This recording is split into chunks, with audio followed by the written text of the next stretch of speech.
ਕਈ ਨੇ ਭਗਤੀ ਕਰਦੇ, ਕਈ ਫਸਣ ਵਿੱਚ ਜਾਲ, ਕਈ ਕਰਨ ਜੀਵਨ ਸਫਲ, ਕਈ ਲੈਂਦੇ ਗਾਲ। ਆਪਣੀ ਭਗਤੀ ਬਖਸ਼ੇ ਹੋਏ ਜਿਸ ਤੇ ਦਿਆਲ, ਜੋ ਇਸ ਦਾ ਹੈ ਹੋ ਜਾਂਦਾ, ਨੇੜੇ ਨਾ ਆਵੇ ਕਾਲ, ਨੇੜੇ ਨਾ ਆਵੇ ਕਾਲ। ਲੱਖ ਧਨ ਪਦਾਰਥ ਹੁੰਦਿਆਂ ਹੋਇਆਂ ਵੀ ਦੁਖੀ ਰਹਿੰਦਾ ਹਿਰਦਾ ਹੈ। ਸੋਮਾਂ ਸੁੱਖਾਂ ਦਾ ਹੈ ਸਦਾ ਹੀ ਮਨ ਅੰਦਰ, ਬਾਹਰ ਲੱਭਦਾ ਫਿਰਦਾ ਹੈ।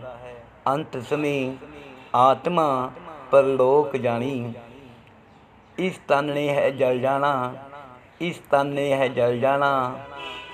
ਪੰਜ ਤੱਤਾਂ ਤੋਂ ਜੋ ਹੋਇਆ ਪੈਦਾ, ਇਹਨਾਂ ਵਿੱਚ ਹੀ ਹੈ ਰਲ ਜਾਣਾ, ਇਹਨਾਂ ਵਿੱਚ ਹੀ ਹੈ ਰਲ ਜਾਣਾ। ਕਈ ਨੇ ਭਗਤੀ ਕਰਦੇ, ਕਈ ਫਸਣ ਵਿੱਚ ਜਾਲ, ਕਈ